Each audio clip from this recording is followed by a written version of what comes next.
était assez tendu aussi. Alors, composition des équipes, Monaco, Ettori est dans les buts. Défense classique, Valéry, Mendy, Petit, Sonor. Puel, qui s'ouvre des adducteurs, ne peut pas jouer. Ce qui fait que Arsène Wenger a choisi la carte offensive complète pour Monaco. Dib est donc le seul milieu à tendance défensive. Barros et Passy devront organiser le jeu. Djorkaeff et Robert joueront sur les côtés et Weah en attaque. Fofana, lui, n'est même pas remplaçant. C'est le grand retour de Christophe Robert comme titulaire pour un grand match du côté de l'Olympique de Marseille. Équipe on ne peut plus classique, équipe type Moser, Boli, Casoni en défense centrale, Angloma à droite, Amoros à gauche, Steven et Deschamps au milieu de terrain, Waddle, Papin, Pelé, c'est l'attaque magique. Ça veut dire que Franck Sauzé ne joue pas et il n'est même pas sur le banc des remplaçants puisque ce sont Zverev et Jean-Philippe Durand. Voilà un stade de Louis II qui a fait le plein. D'abord pour rendre hommage à Luc Sonor et à son équipe qualifiée pour la finale de la Coupe d'Europe des vainqueurs de coupe, mais surtout pour régler cette question de suprématie nationale entre Monaco et Marseille. Arsène Wenger, entraîneur donc qui a emmené son équipe en finale de la Coupe d'Europe des vainqueurs de coupe. Arsène Wenger dont on dit de plus en plus fréquemment et dont on lit de plus en plus fréquemment qu'il est le meilleur entraîneur français. En tous les cas, il fait beaucoup de bon travail depuis 5 ans à Monaco. Le début du match, il va être retardé car les fumigènes qui viennent des gradins marseillais, il y a au moins 5000 Marseillais là, puisque 5000 billets ont été mis en vente à Marseille, plus les Marseillais qui ont des copains dans la région qui ont acheté des billets. Disons qu'il y a presque, allez, disons un bon tiers qui est aux couleurs de Marseille ce soir au stade Louis II. Stade Louis II comble ce soir, comme il avait été comble pour la venue de Feyenoord Rotterdam. Et pour la AS Roma, et Emmanuel Petit disait que jamais il n'avait vécu une aussi belle ambiance qu'au Feyenoord Stadium, dans cette baignoire de Rotterdam, pour ce match retour de la Coupe d'Europe. Et bien ce soir, il y a un parfum de Coupe d'Europe dans cette rencontre. Angloma, Sonor. Pour le moment, on en est encore à se parler tranquillement, mais souvenez-vous de ce match aller, il y a quand même peut-être un contentieux. Ça avait été un match un peu violent quand même. Ça avait été un match effectivement assez tendu, presque violent, qui s'était achevé sur le score de 1 partout. Il y avait eu un but litigieux marqué par les Marseillais, car M. Girard, qui nous en parlait encore il y a quelques jours, n'avait pas vu de faute sur Puel qui précédait l'égalisation marseillaise. Dire qu'il y a un contentieux, je ne suis pas certain, parce que c'est vrai qu'il y a eu des paroles de Luc Sonor un petit peu délicates. Il y en a eu d'autres d'Emmanuel Petit qui ont été mal interprétées par Boli et Casoni. Mais regardez Waddle et Weah, les deux W du football français. Bien, là, tout va bien pour le moment. Même s'il y a pénombre totale sur le stade Louis II. Ah oui, ça c'est le brouillard très épais devant la cage de Pascal Olmeta, avec encore une fois une magnifique tenue de gardien de but. On en profite pour vous dire que l'arbitre de cette rencontre, puisqu'on parlait de Michel Girard tout à l'heure, et bien ce soir ce sera Jean-Marie Véniel. La semaine dernière, il était l'arbitre d'un Dunkerque-Valenciennes capitale pour le groupe A de la 2e division. Il a arbitré 2 fois Marseille, il n'a jamais vu perdre l'OM, qui s'est imposé à Rennes 2-1 et qui a fait match nul face à Nîmes. Et il a arbitré 2 fois Monaco et jamais il n'a vu Monaco gagner. 2 matchs nuls pour les Monégasques du Prince Régnier. Voilà, la visibilité est à peu près revenue. Coup d'envoi de ce Monaco-Marseille. Coup d'envoi avec une... voilà, le vrai, il est donné maintenant. Avec tout de suite un ballon pour Waddle qui a lancé Angloma. Aux prises avec Sonor. Robert, contré par Trevor Steven. Christophe Robert qui a donc envoyé Youssouf Fofana sur le banc. Mais vous savez qu'Arsène Wenger doit gérer son effectif avec tous les matchs difficiles que Monaco a à jouer. Et Fofana est au repos. Il rentrera certainement mercredi à Ajaccio en Coupe de France. Bernard Tapie, Jean-Pierre Bernès sur le banc de l'Olympique de Marseille, comme toujours en déplacement. Intervention de M. Véniel, coup franc en faveur des Monégasques et de Christophe Robert. M. Véniel qui dit toujours mieux vaut prévenir que guérir. Il siffle donc tout de suite. Le coup franc n'a pas été joué avec un ballon complètement à l'arrêt. Il faudra le refaire. C'est ce que vient faire Emmanuel Petit avec son pied gauche. Il va chercher Georges Weah. Tête de Casoni, Deschamps. Récupération de Djorkaeff. Écarte sur Robert avec Sonor qui appelle le ballon contré par Angloma. Waddle. Oh, Waddle qui va obtenir un coup franc et Christophe Robert va se faire appeler par monsieur Véniel. Voilà, il a frôlé le carton jaune dès la première minute et vous voyez pourquoi.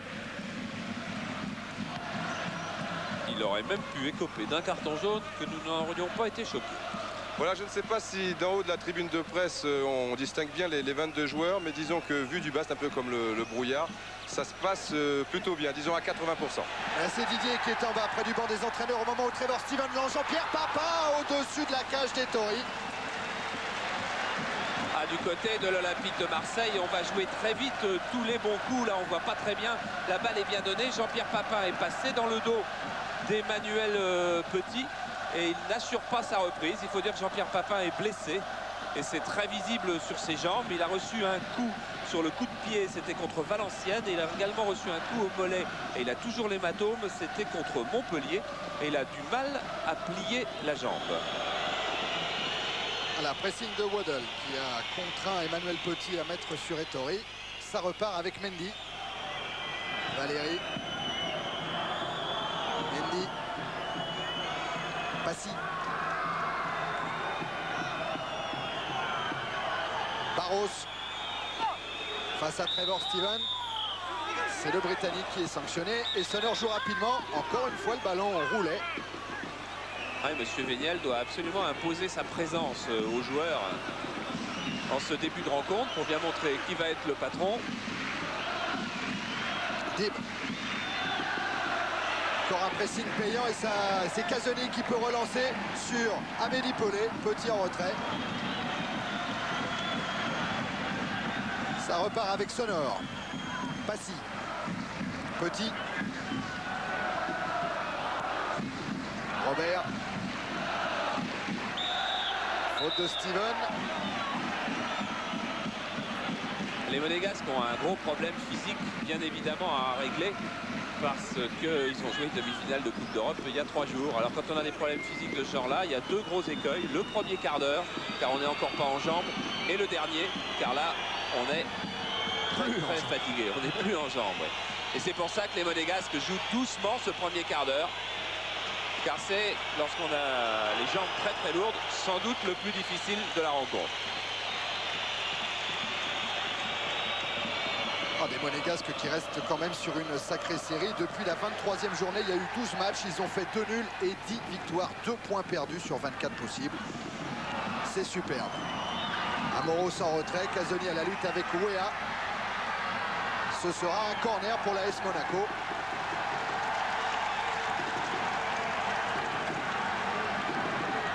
Je crois que les fumées sont presque dispersées, ce qui nous permet de mieux voir au but. Mendy est monté, Sonor est au premier poteau. Oh là, le ballon qui arrive jusqu'à Djorkaeff, reprise contrée par Angloma. 2 hésitations dans la défense marseillaise. La sortie de Pascal Olmeta d'abord, et puis le non-marquage sur Georges Weah.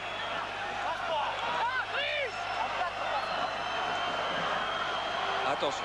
Djorkaeff pour tirer le corner, deuxième poteau et au point, Olmeta sort ce ballon. Pascal Olmeta se devait absolument de rassurer sa défense sur la deuxième balle aérienne. Sur la première, il ne l'avait pas fait.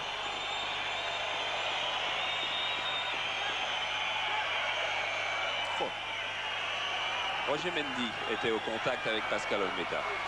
Et à la suite du dégagement d'Olmeta, eh bien Raymond Gottas a jailli de sa boîte, de son box et a applaudi son gardien de but. Olmeta qui n'a encaissé qu'un seul but lors des 6 dernières rencontres de championnat. But inscrit par Tarasiewicz, le Nancéen. C'était sur Canal.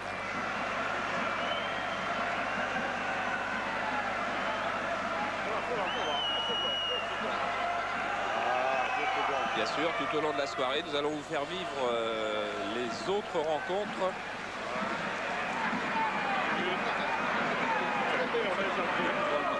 De France Inter, ce que nous faisons pour vous. Voilà. Il a replacé sa défense, Olmeta, il a repris ses esprits. Un centre-tir tout de suite pour mettre à l'épreuve le gardien olympien.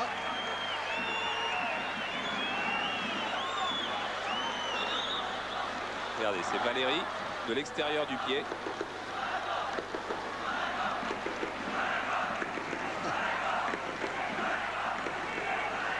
Oh, voilà Pascal Olmeta. Il a prié de faire passer un message à Moscato. Dis-lui de se préparer. Moi j'arrive. Il insiste.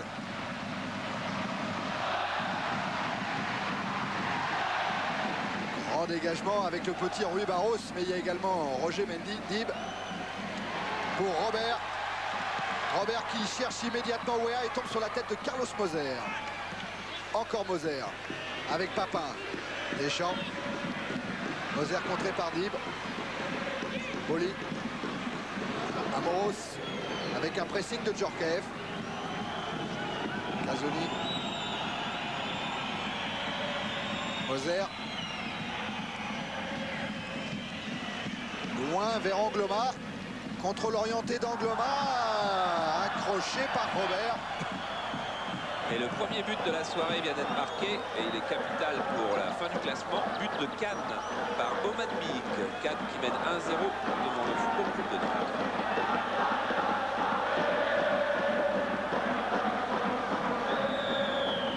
Coup franc tiré par Waddle. Avec un ballon sorti par la défense et par Rui Barros. Maintenant sur Gérald Opassi. Djorkaeff est parti en pointe et sur la droite il y a Valéry. Valéry en jeu. Signalé par le juge de tous, Jacques Humière. Et il y avait pourtant un très bon coup à jouer. Regardez, mais il y a vraiment hors-jeu. Robert est en jeu à gauche, derrière Chris Waddle qui traînait là. Faute de placement de l'ancien Nantais qui coûte cher car il y avait une vague rouge et blanche qui s'est lancée. Voilà peut-être une autre avec Djorkaeff. Valéry. Valéry aux prises avec Manuel Amoros, centre, contré par Casoni. Et il y aura un coup franc favorable au Monégasque. Et M. Véniel est en train d'expliquer à Bernard Casoni que c'est lui qui a commis la première faute. Mais ensuite, il va reprocher certainement au Monégasque Valéry ce qu'il est en train de faire, d'avoir voulu se venger.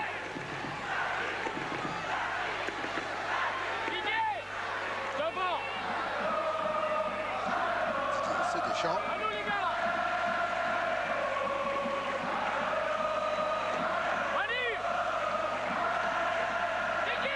Boli sur Weah, sur le coup franc que va tirer Youri Djorkaeff après une première hésitation.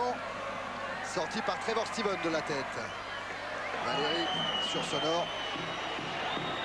Sonor directement sur Jean-Pierre Papin avec Amélie Paulet. Chris Waddle. Waddle Papin. Et belle intervention là de Sonor. Joue avec Dib. Récupération Angloma. Centre d'Angloma. Papin signalé en jeu. C'est amusant parce que M. Véniel a laissé l'avantage, a fait signe de jouer et Jean-Luc Ettori a quand même posé le ballon et tiré coup franc. Mendy. Barros. Profondeur sur Weah. Tête de Casoni. Et Barros de la tête. Il se bat mais il va récupérer cette touche à la grande fureur de Raymond Goethals. Et pendant ce temps, Cannes a failli réussir le break car les Cannois ont bénéficié d'un penalty. Et ce penalty tiré par Durix a été arrêté par Marot, donc toujours 1-0 pour Cannes. Et corner pour Monaco. Après maintenant 10 minutes en première période. Toujours 0-0. Il y a eu une petite séance, pas longue, 10 minutes hier, de travail sur les corners effectués par les Monégasques. Corner tiré par Robert, avec Luc Sonor au premier poteau. Voilà, Sonor qui a appelé le ballon et ça va très haut vers Marcel Dib. Tête de Didier Deschamps. Frappe d'Emmanuel Petit, sans danger pour Olmeta. Emmanuel Petit qui est en train d'expliquer à Roger Mendy qu'il a été gêné par son retour vers lui. Mais il ne va pas le gronder car Emmanuel Petit a énormément de respect pour Roger Mendy qui lui a apporté beaucoup depuis le début de saison. Arrivant sur le terrain tout à l'heure, Emmanuel Petit s'est dirigé droit vers Jean-Pierre Papin pour une grande et franche poignée de main. Carlos Moser sur Angloma qui n'a pu éviter la touche.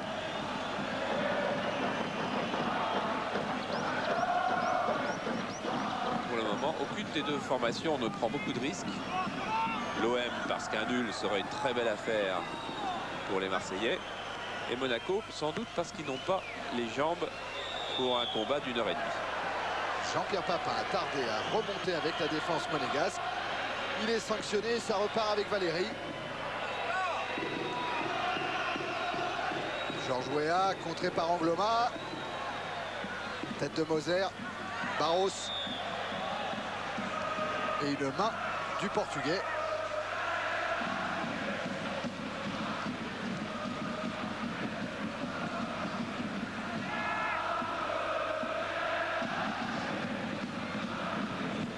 Qui réclame le ballon.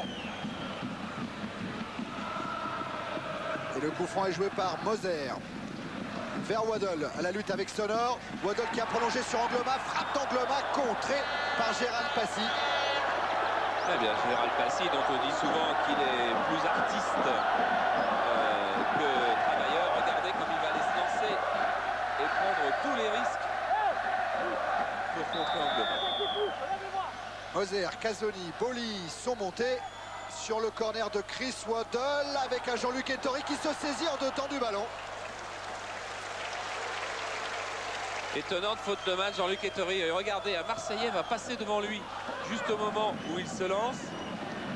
Voilà, c'est Jocelyn Angloma qui gêne Jean-Luc Ettori dans sa prise de balle. Surtout dans sa concentration au moment ultime de la prise de balle. Boli. Vérol Meta. But de Franck Dumas à Caen. Caen mène devant Nîmes 1-0.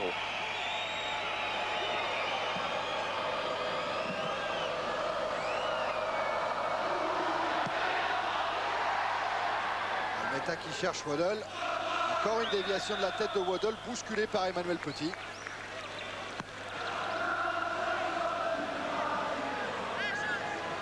Ça s'appelle très exactement une poussée dans le dos.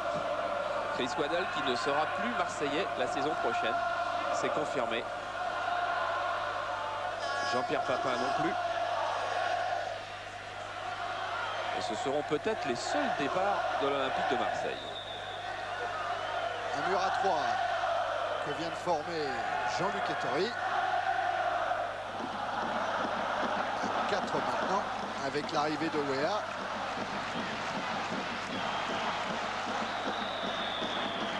Le pied gauche de Chris Waddle directement dans le mur.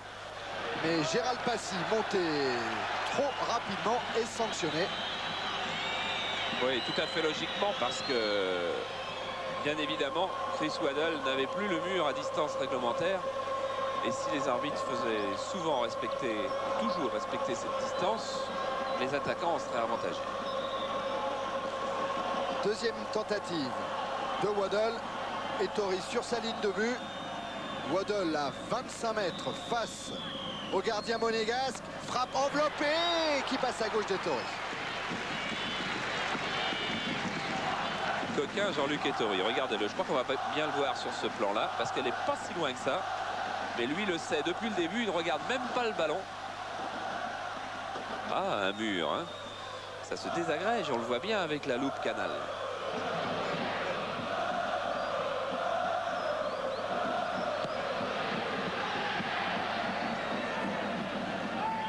Casoni de la tête pour Papin. Petit. Angloma devant Sonor. Et il y a Emmanuel Petit en couverture pour Ettori.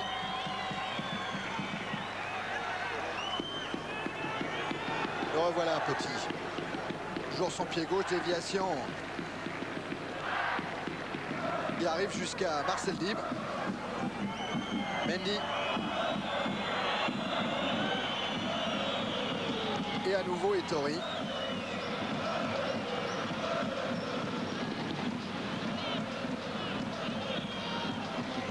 Un quart d'heure en première période, toujours 0-0 entre Monaco et Marseille. Et la tête de Casoni vers Abedi Pelé à la lutte avec Valéry. Pour le moment, une première constatation, il n'y a pas d'accrochage, il n'y a pas trop de nervosité sur le terrain. Mendy et Petit face à la menace Waddle. Sonor. Sonor qui a cherché Passy et qui a trouvé Steven.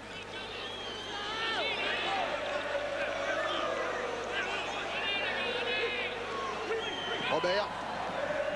Robert toujours qui a échappé à Angloma. Robert qui cherche une solution et qui se fait contrer par Casoni. Tête de Mendy dans la course de Passy. Georges Weah appelle le ballon de Djorkaeff aussi, mais contre d'Angloma. Tout à l'heure, c'était Gérald Passy qui était venu contrer Angloma. Là, c'est Angloma qui est venu contrer Passy. Djorkaeff. Récupération des Marseillais, joué dit monsieur Véniel. Et le contre est emmené par Deschamps avec Papin. Couverture de Mendy, c'était juste.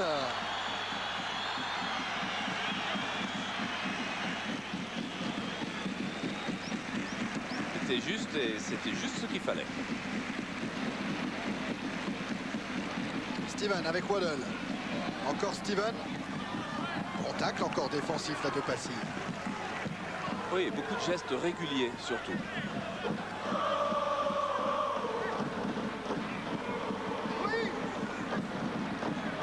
Pelé. Sonor met en touche. Ah. Oh. Le voilà, le premier geste de nervosité. Allez, venez là tous les deux.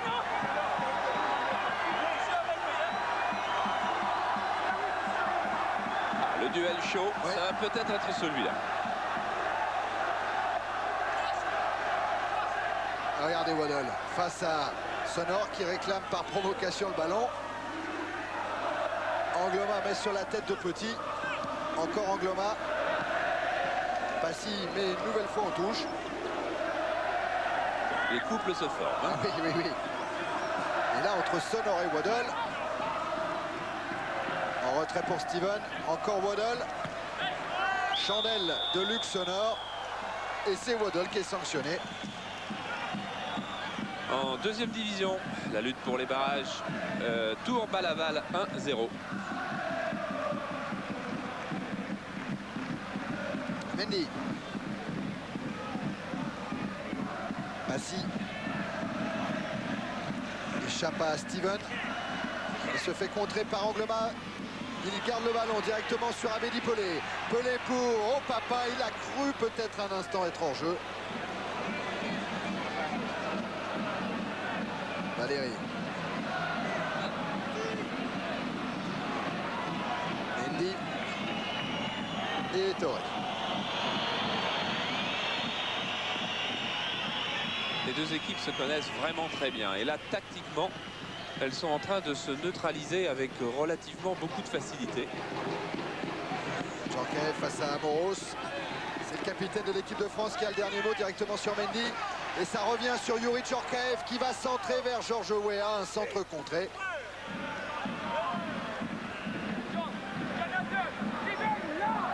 Jean Fernandez à côté de Raymond Goethals. Le tandem de cette année, c'est Raymond Goethals, Jean Fernandez. Ce serait pas surprenant que la saison prochaine, ça soit Jean Fernandez. Ouh, Georges Weah juste devant Boli. Jean Fernandez, Raymond Goethals. C'est-à-dire Raymond Goethals se retirant du terrain, mais gardant un œil sur cet Olympique de Marseille.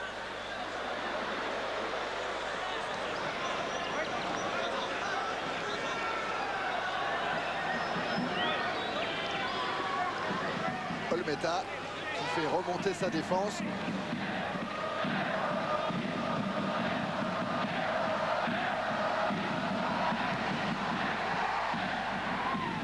Tête de Djorkaeff sur Casoni. Casoni qui lance Waddle, intervention Sonor et Passy.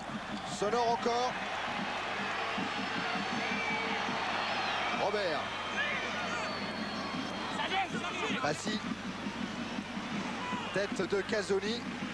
Petit pour Mendy.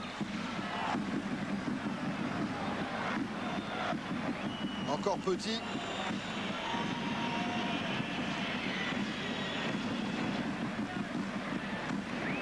Petit qui cherche Robert, déviation de la poitrine vers Djorkaeff. Djorkaeff qui alerte Georges Weah, tête de Casoni.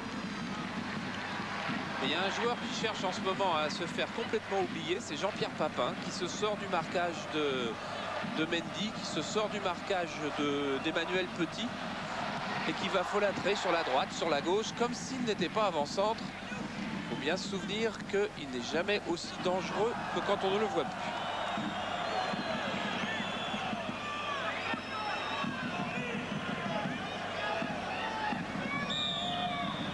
remise en jeu est mauvaise. Changement d'Oma. Ballon pour Angloma. Et voilà Jean-Pierre Papin. Effectivement, il a l'air comme ça absent. Waddle qui écarte vers Amoros.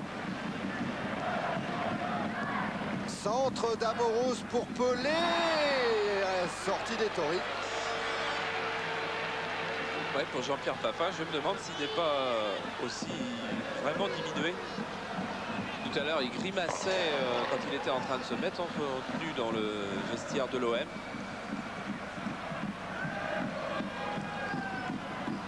Petit avec Mendy.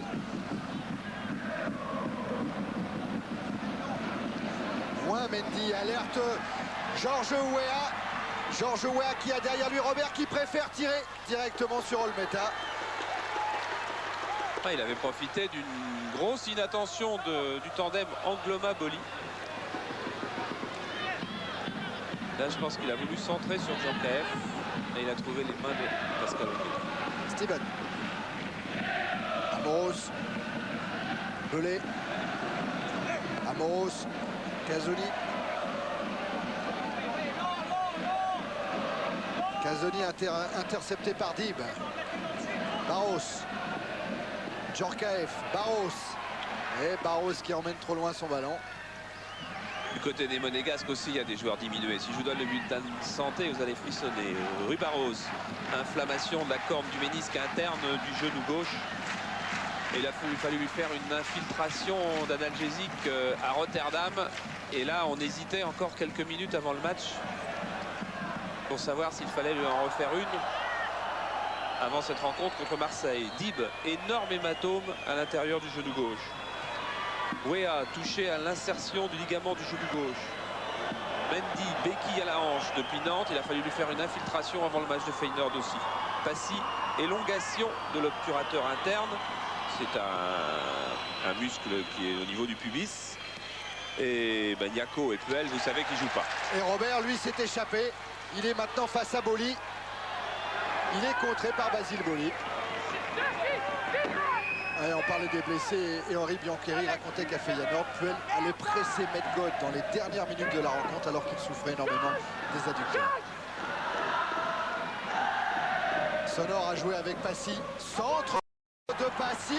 Il y a Georges Weah qui est là. Coup de tête avec Carlos Moser. Alors là, c'était deux des costauds du match qui se sont rencontrés.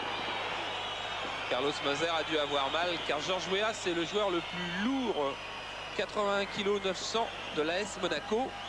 On va revoir le choc. Eh oui, choc des têtes.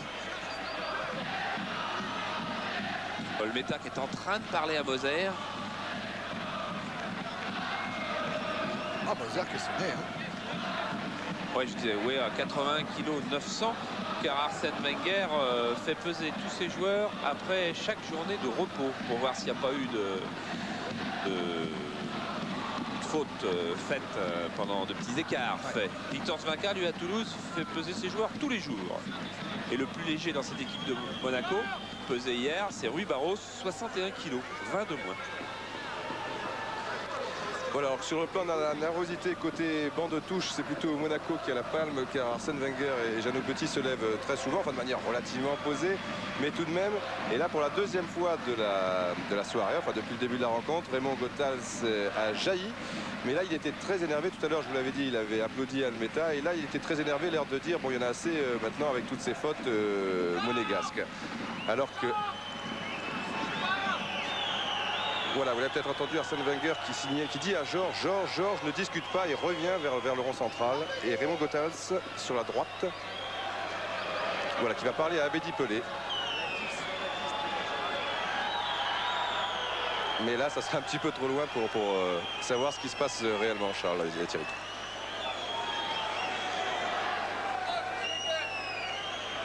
En tous les cas, Abedi Pelé a l'air d'accord.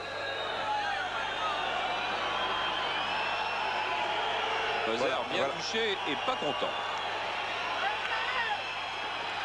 Et ici sur le banc monégasque, Arsène Wenger, lui, faisait signe aux délégués, car il n'était pas d'accord que Raymond Goethals entre comme ça sur la pelouse et parle ainsi à l'un de ses joueurs. À la garde des coachs, avec Moser qui a adressé tout de suite une ouverture très longue, directement sur Ettori. Relance sur Sonor.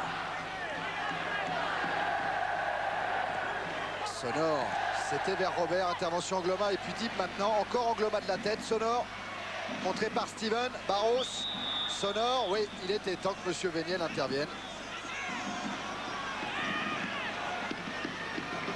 Passy ouvre vers Valéry. Valéry qui centre derrière la cage d'Olmeta.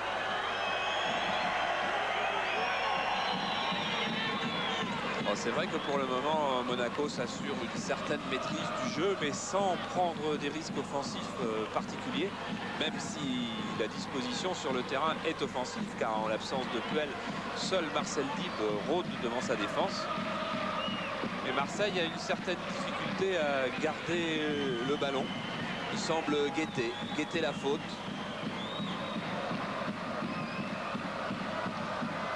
Dégagement d'Olmeta. Tête de Petit, Boli. Papin face à Petit. Et c'est Mendy qui récupère. Avec Sonor. Passy. Sonor encore. Pressé par Deschamps. Et faute de Luc Sonor. Ouais, faute bien inutile alors que le jeu était reparti. Là voilà.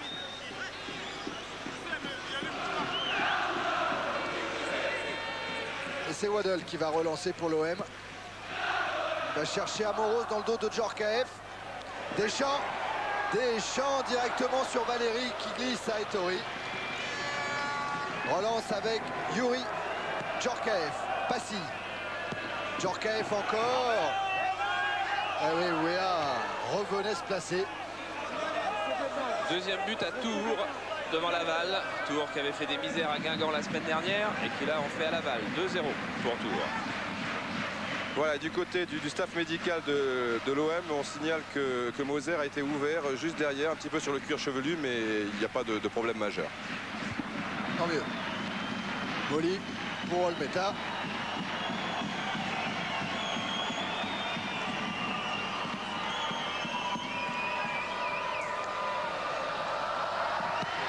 « 29 minutes maintenant en première période. Toujours 0-0 dans ce Monaco-Marseille. Avec un ballon qui va filer jusqu'à Ettori. Petit.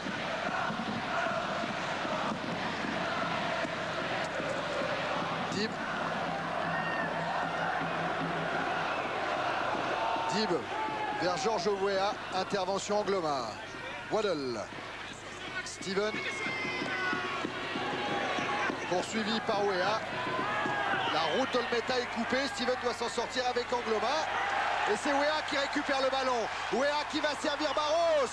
Frappe de Dib peut-être. Non, Dib pour Passy. Frappe pied gauche de volée. Intervention auparavant de Monsieur Véniel. Non. Alors, Monsieur Véniel a laissé l'avantage. Et 2 fois. Et malheureusement pour lui, sur ce tacle d'Angloma, il a pensé que Gérald Passy allait pouvoir frapper. Il lui laisse l'avantage.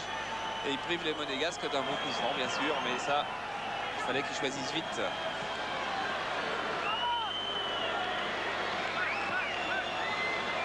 Moser va relancer pour l'OM. Sur Waddle. Waddle pour Papin en jeu. Un drapeau s'est levé. C'est le drapeau rouge de Jean-Claude Lesage. Et un but capital qui nous envoie peut-être une nouvelle équipe en première division. Valenciennes vient de marquer le premier but face à Beauvais. Voilà, il faut jouer le hors-jeu à l'endroit précis indiqué par M. Véniel. Dib. Valéry. Weah. Avec Barros qui sert Yuri Djorkaeff. Oh, Moser était en couverture et il met le ballon dehors.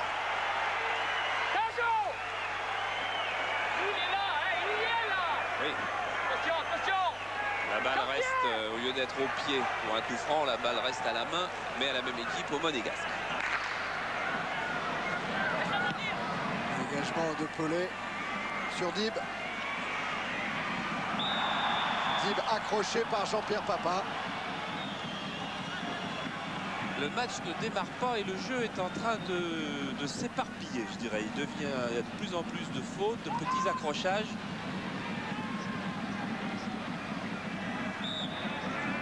Coup franc tiré par Djorkaeff avec la tête de Roger Mendy qui passe au-dessus de la cage d'Olmeta. On va voir Roger Mendy qui va se glisser devant Carlos Moser. Hop, juste avant le défenseur brésilien. Mais tête mal assurée.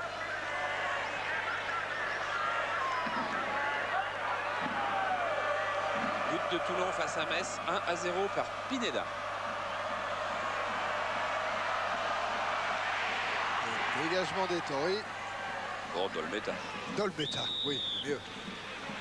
Là, coup franc pour l'équipe du capitaine Ettori. Joué rapidement avec Passy. Waddle. Contré par Passy, ça profite à Robert pour Dib. Retour de Deschamps, Angloma, Pelé. Accélération de Pelé qui échappe à Djorkaeff. Oh, Pelé qui a cherché Papin.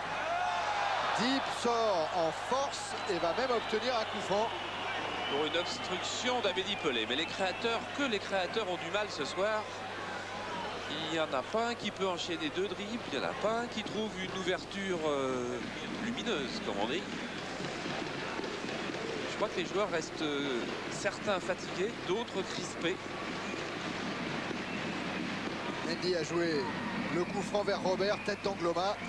Steven pour Waddle. Papin va se partir. Il est signalé hors jeu. À d'une poignée de centimètres. On va revoir au moment. Eh bien, il n'y était pas. Voilà. Il n'y était pas, car s'il est bien dans le dos de Mendy au moment où Waddle donne la balle, dans le dos de Petit, Mendy, lui, couvre derrière.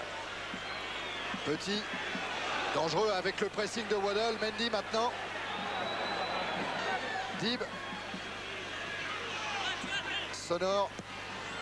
Lance Robert. Avec un retour de Moser qui écarte Robert. Un autre but important, celui réussi par Zidane. Et voilà que Cannes, qui joue pour sa survie, mène 2-0 face à Nantes.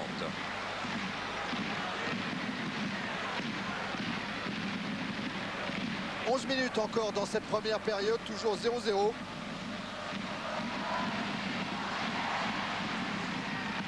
Tête de Mendy, directement sur Casoni. Ballon récupéré par Djorkaeff, contré, Waddle, Papin. Papin, contré par Sonore, mais il y a le soutien de Steven. Et c'est Dib qui repart pour Monaco. Djorkaeff, contré par Deschamps. Et il y a eu choc. Ouais, carton, je pense, pour Abedi Pelé. Voilà. Carton pour ce tacle d'Abedi Pelé, sur lequel le Monégasque reste au sol. Il ne fait pas beaucoup de fautes pourtant Abedi Pelé. C'est son 3e carton de la saison.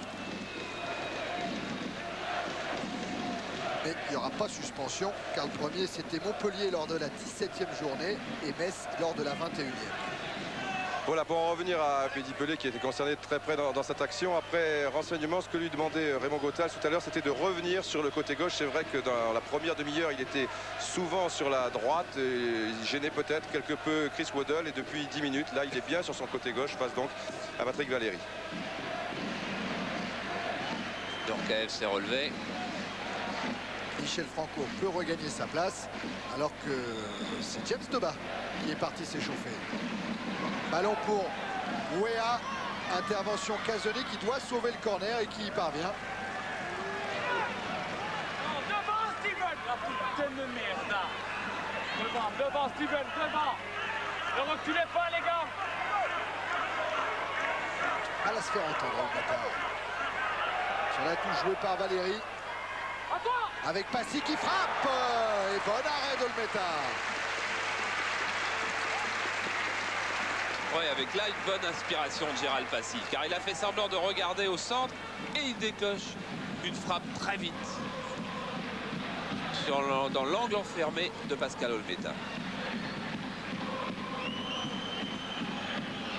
Oli avec Olmeta.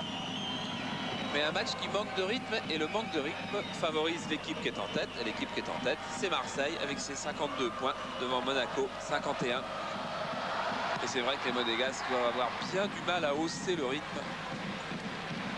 Oui, en amorti de la poitrine, ça profite à Manuel Amoros qui joue avec Waddle. Un centre, il y a Papa, il y a Steven maintenant qui va venir dans le dos de Passy. Robert qui a fait écran de son corps pour éviter Angloma, un écran qui est une obstruction pour Monsieur Véniel.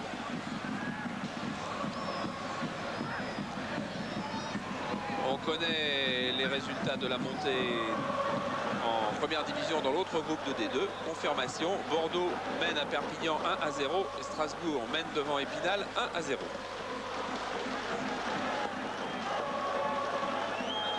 Waddle.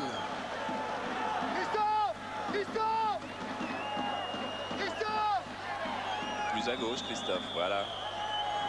Sur le coup franc de Waddle devant la cage des Tories.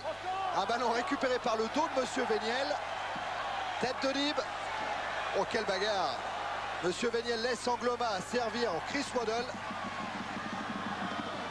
Waddle toujours face à Barros.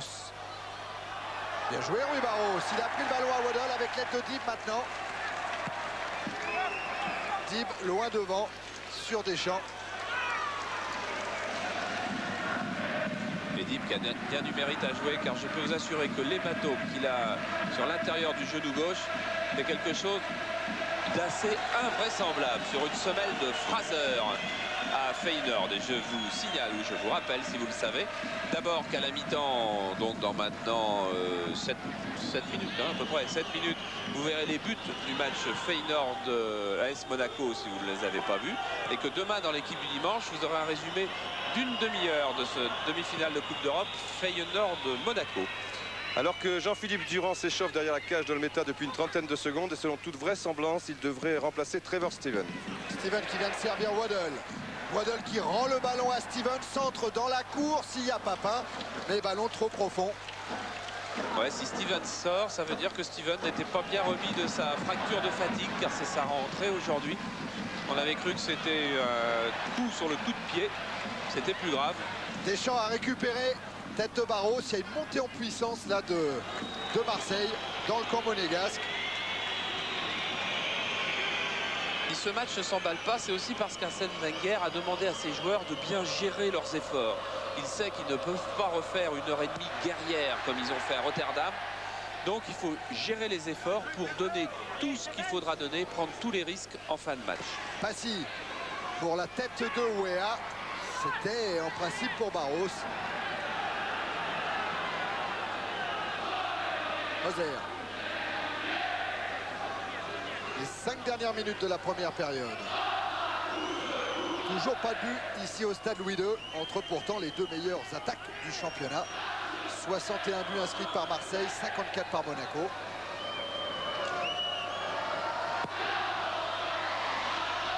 Et Olmeta qui trouve Dib. Ballon qui file jusqu'à Ettori. Sonor. Ah, le contre emmené par Sonor. Un appui sur Passy, une de manquée, intervention Angloma. Il se passe encore des choses en fin de classement. Nancy qui n'en finit pas de remonter vient de marquer face à Sochaux un pénalty de l'ancien joueur de Guignon, Séché. Dib.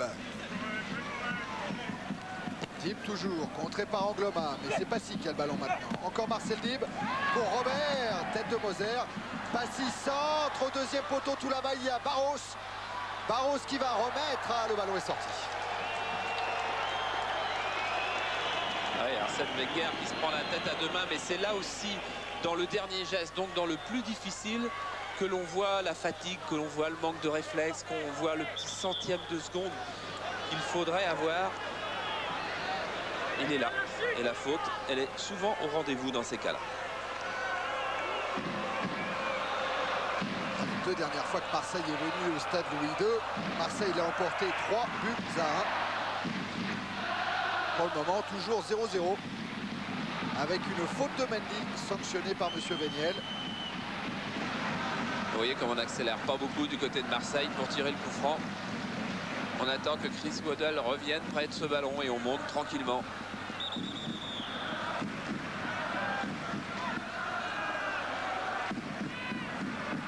Voilà, Waddle va le laisser jouer à Casoni. Boli est dans la surface de réparation. C'est Waddle qui le joue vers Pelé. Pelé avec Steven. Steven qui a évité deux monégasques, mais qui se heurte à Barros.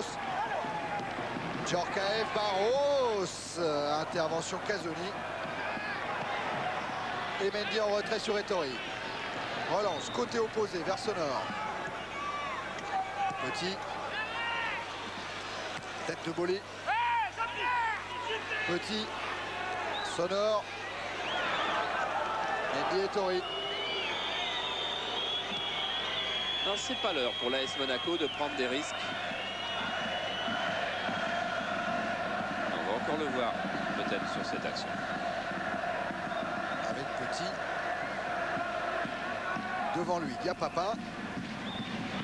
Il choisit la transversale vers Valéry. Alors la touche était pour Monaco, mais le coup franc sera pour Marseille. Rui Barros se plaint du genou droit et boite depuis son choc avec Casoni il y a 1 minute, de la cheville droite là plus exactement.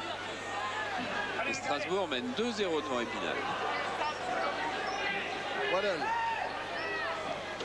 Avec Pelé. Avec maintenant Amoros qui peut décaler Chris Waddle. Ballon peut-être long, non, Waddle évite la sortie.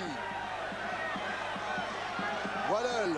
Centre de Waddle. Tête de Jean-Pierre Papin manqué. Et dégagement de Robert sur Boli. Angloma, Deschamps. Deschamps qui s'est arraché, il chute. Ça profite à Marcel Dib, mais Deschamps se bagarre et récupère ce ballon en accélération. Deschamps, grand pont sur Sonor. Monsieur Véniel laisse jouer. Ah oui, avec juste raison, car s'il y a eu une faute de Deschamps au début, là il n'y a aucune faute. Didier Deschamps qui passe Sonor et qui, regardez-le, va aller plonger, s'étaler dans l'herbe. Elle est belle l'herbe. Il doit faire bon s'y rouler. Quel effort il avait fait Didier Deschamps. C'est aussi parce qu'il avait fait un aussi gros effort qu'il choisit la solution de tricherie, entre guillemets, petite tricherie, car il n'en peut plus. Petit avec Mendy. Dans 5 secondes, ce sera la dernière minute du temps réglementaire de cette première période. Oh là, encore une intervention de Monsieur Véniel, coup franc pour Monaco.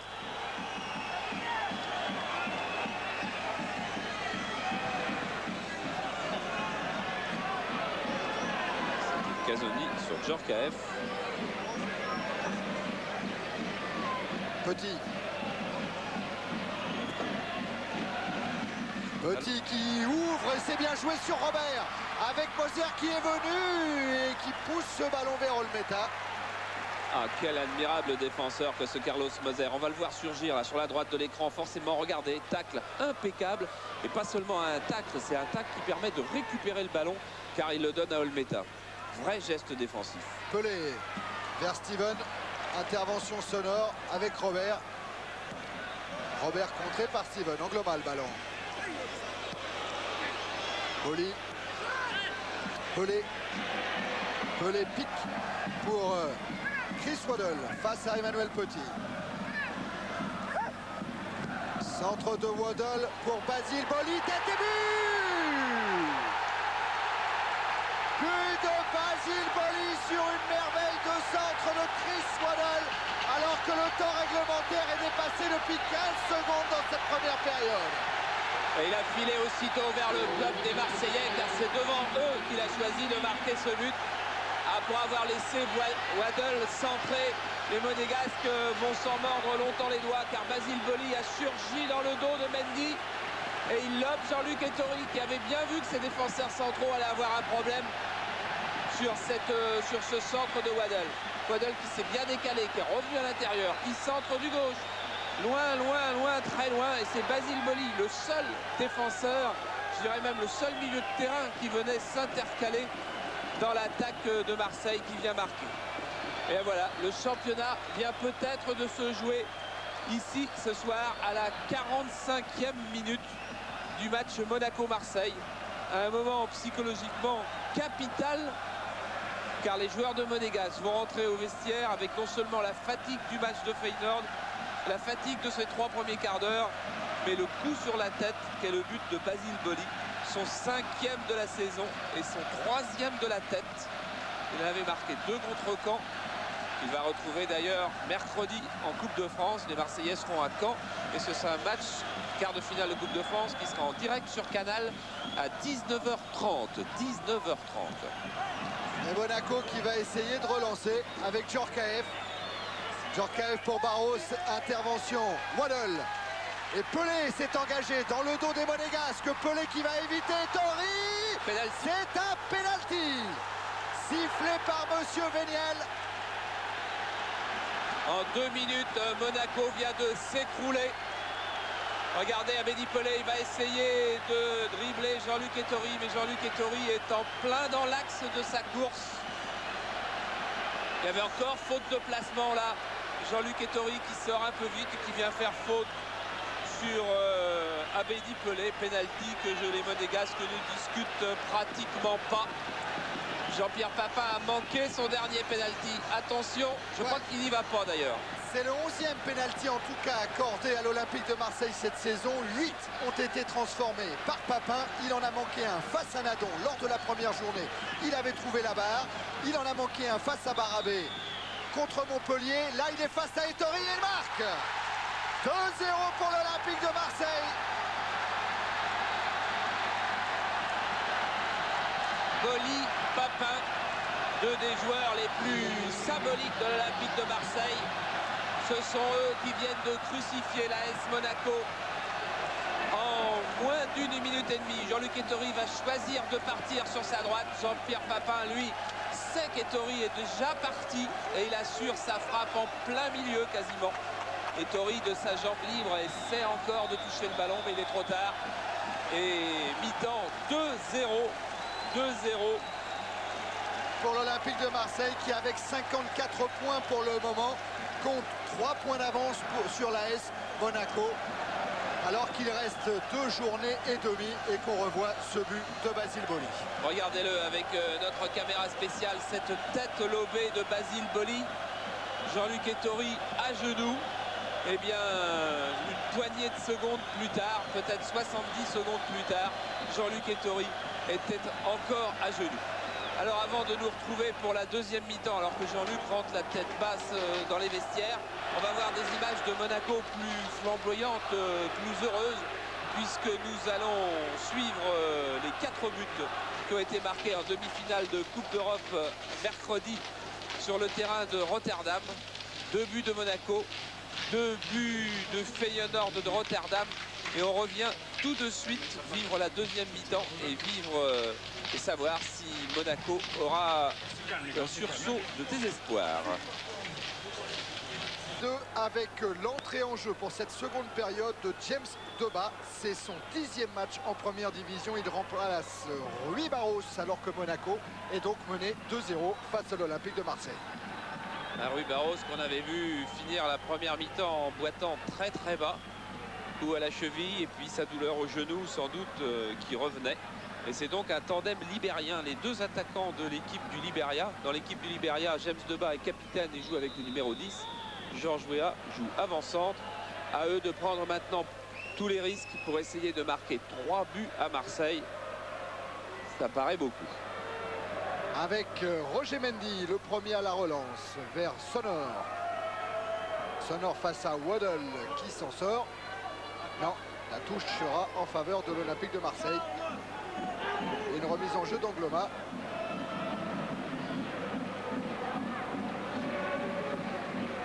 Tête de Waddle. Mendy vers Ettori. Valéry. Mendy.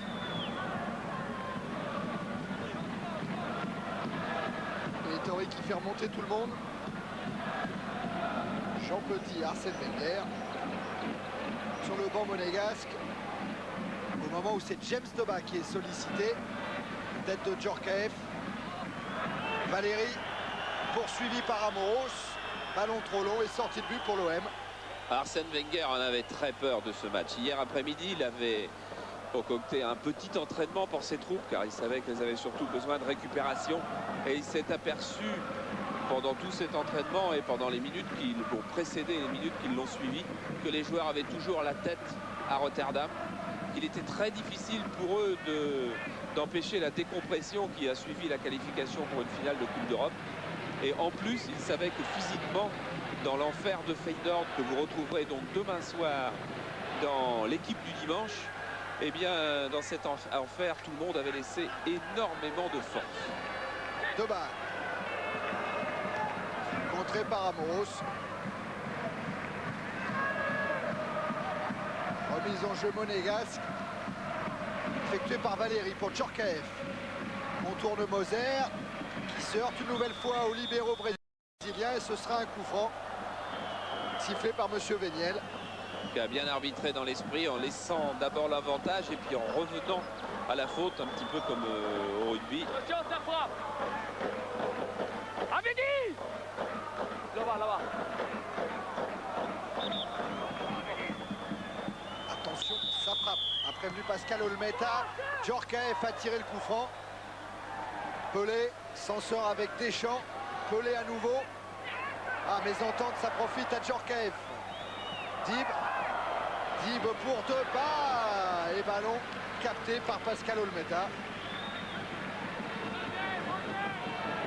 C'était Wea. Ça peut être facile. Wea Debat.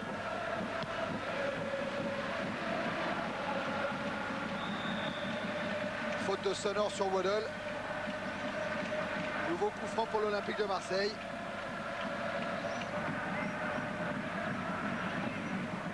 Joué avec Angloma. Waddle.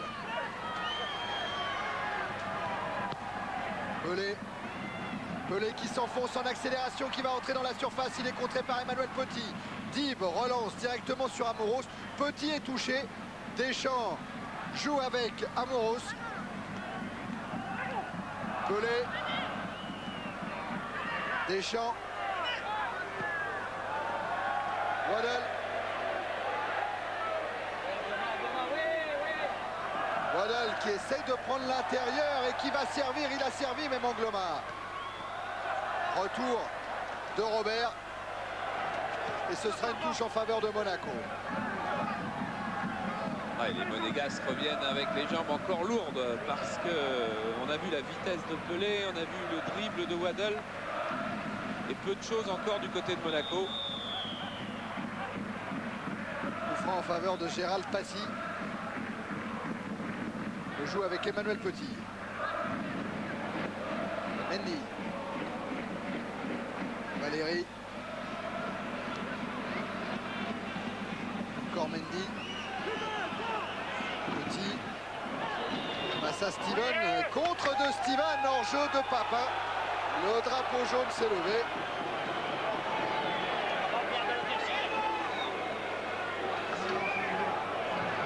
Jean-Pierre Papin qui est quand même passé, mine de rien, à 26 buts avec ce 9e pénalty réussi. Et qui a donc augmenté son avance sur Georges Weah, qui lui reste à 18. Les Gascons le ballon avec Djorkaeff face à Poli et Angloma.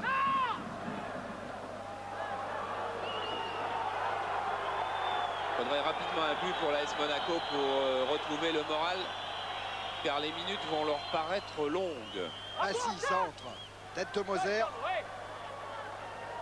Passy encore à la lutte avec Angloma et dégagement de Boli sur Emmanuel Petit. Joli geste. Petit qui lance. Dib. Couverture de Moser. Waddle. Contré. Djorkaeff. Djorkaeff avec Passy. Et ça se termine dans les bras d'Olmeta, dans les pieds d'Olmeta. En revanche, il y a quelque chose qui n'est pas terminé, c'est le duel Waddle-Sonor qui approche maintenant, qui est tout proche du pugilat.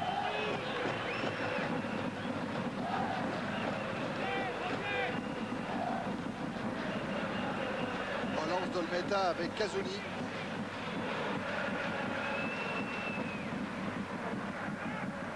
Kazuni alerte Papin. Papin, il est entre Sonor et Petit. Et Sonor qui protège la sortie du ballon pour obtenir le 6 mètres.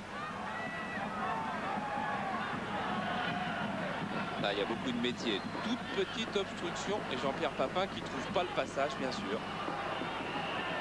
Mendy remonte le terrain avec Valérie. Intervention à Moros.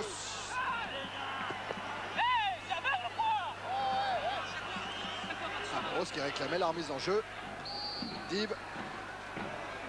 Tacle de Deschamps, ça profite à Pelé qui alerte Papin. Et retour de Roger Mendy. 7 minutes en seconde période, toujours 2-0 en faveur de l'Olympique de Marseille. Et je vous rappelle que sur les autres terrains, il n'y a eu que 3 buts marqués. Caen qui mène devant Nîmes 1-0, Toulon devant Metz 1-0, Nancy devant Sochaux 1-0. Valérie avec une tête de Debat. Waddle vers Pelé qui va avoir Duchamp, qui va pouvoir emmener son ballon avant de retrouver Valérie. Et c'est le défenseur qui a le dernier mot. Ah, Patrick Valéry adore ses tacles de face. Il se ressent plus de cette énorme blessure au genou qu'il avait stoppé 6 mois. Il était rentré contre Marseille, souvenez-vous Charles. C'était son grand retour en première division au stade Vélodrome. Il avait pris la succession de John Sievebeek. Waddle est touché. Oui, ça date, quand je vous parlais tout à l'heure d'un début de pugilat, ça date de ce moment-là, il y a à peu près 1 minute et demie, un tacle de Luc Sonor. Et c'est Daniel Xureb qui va remplacer l'anglais.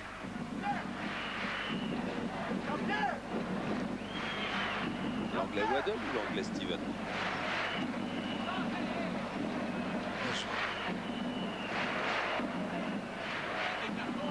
L'anglais Waddle, je pense maintenant. Jean-Philippe Durand est aussi parti s'échauffer.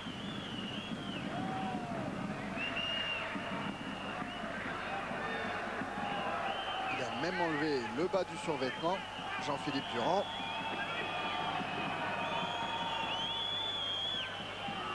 Le tandem Bailly-Duby a bien du mal à remettre sur pied Waddle. Voilà Jean-Philippe. Geste caractéristique de Raymond Goethals qui indique un prochain changement. Mais pour le moment, tout le monde reprend sa place. Y compris Durand sur le banc de touche de Marseille. Pelé avec Amoros. Tête de Valérie, Deschamps, Papin en déviation.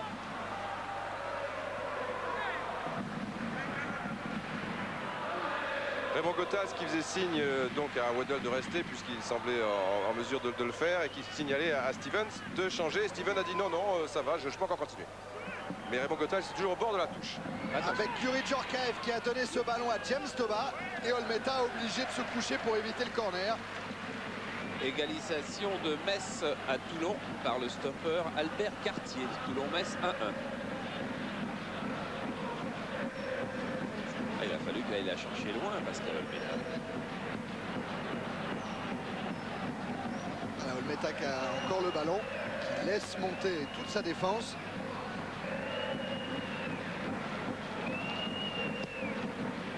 Pour chercher Papin, les têtes de Petit. Valérie face à Pelé, tête de Steven, sortie de Petit, contré par Deschamps. Papin va peut-être en profiter. En retrait sur Waddle et Papin touché par Marcel Dib. Monsieur Véniel sort le carton jaune devant Marcel Dib. Marcel Dib qui va aller relever, en tous les cas, tapoter un petit peu son copain. Mais regardez comme il vient, Marcel Dib. Pas d'autres sanctions possibles pour le Monégasque. 6e carton de la saison pour Dib. Et le changement a eu lieu puisque Jean-Philippe Durand est entré à la place de Chris Waddle. Papin, lui, est au sol.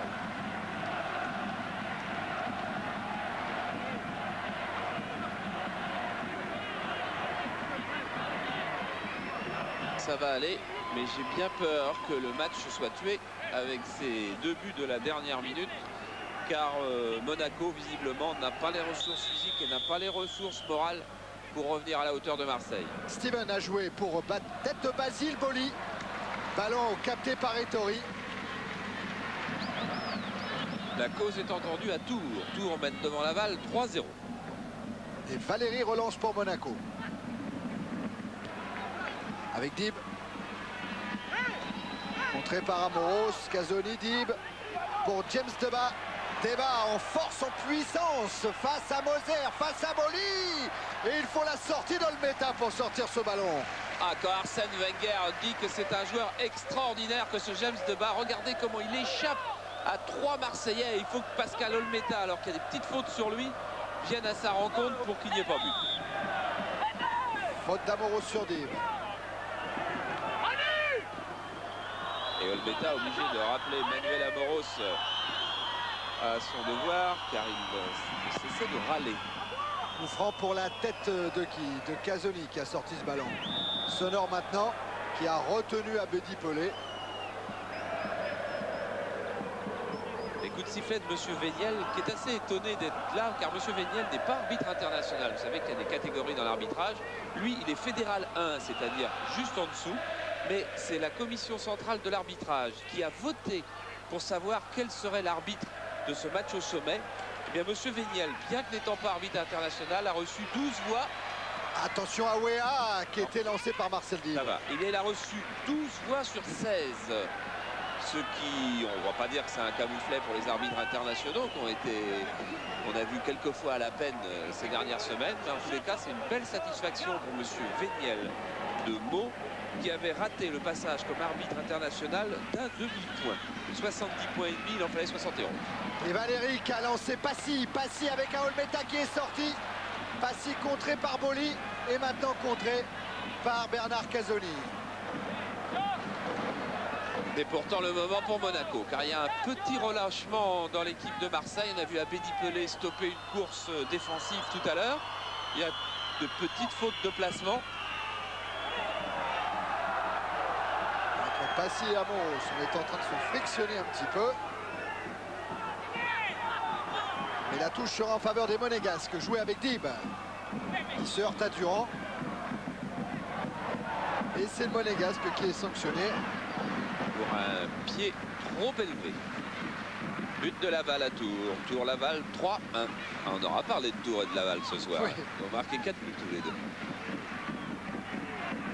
C'est Olmeta qui va venir jouer ce coup franc. Et qui fait monter tout le monde. Vaut mieux pas qu'il manque sa frappe. Oui. Parce qu'il en entendrait parler. Bon, il la manque pas. Oh non alors. Elle est même très belle. Sur la tête de Mendy.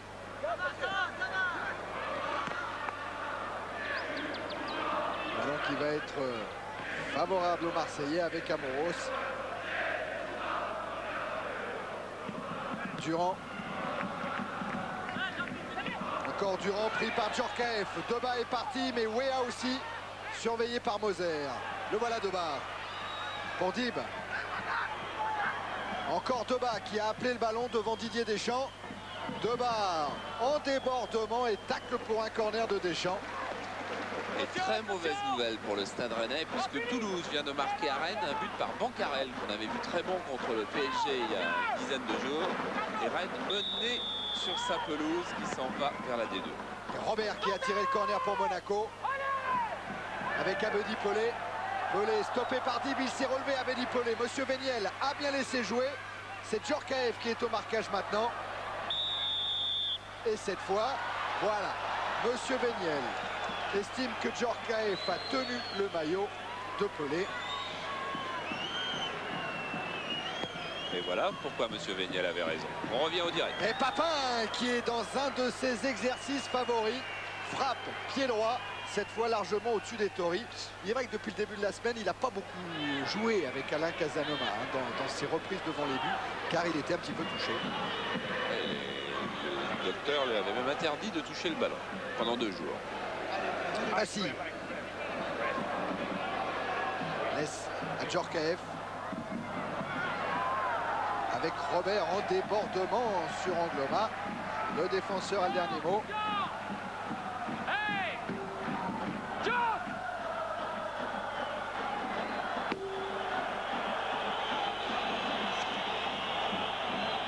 Remise en jeu effectuée par Sonor avec Passy.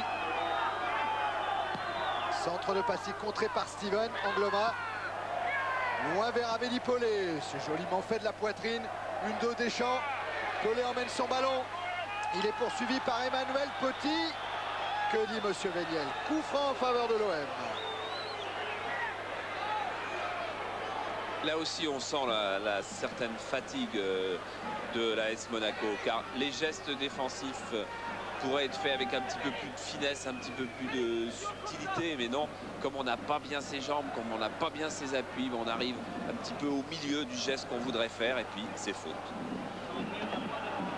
Ah, d'autres buts en première division, un but de Lens à Lille dans le derby du Nord par El Adaoui, Lens qui mène 1-0, et un deuxième but de Nancy face à Sochaux, but signé Séchet. Nancy qui revient à la hauteur de Rennes. Doba avec Dib. Passy. Sonor. Sonor encore vers Doba. Mais il y a Moser en couverture. Ah, cette défense de l'OM, elle a encaissé que 13 buts lors de ses 17 matchs joués à l'extérieur.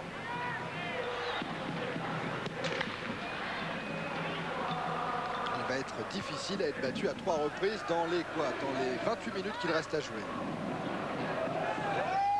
Dib directement en touche.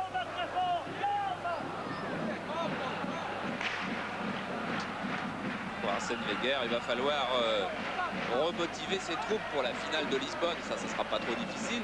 À signaler que le lendemain de la demi-finale, c'est-à-dire jeudi, c'est-à-dire avant-hier, 2 dirigeants monégasques sont partis à Lisbonne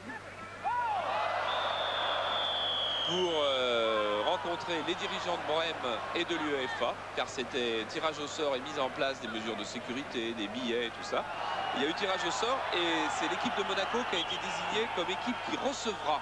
C'est la moindre des choses avec Rui Barros.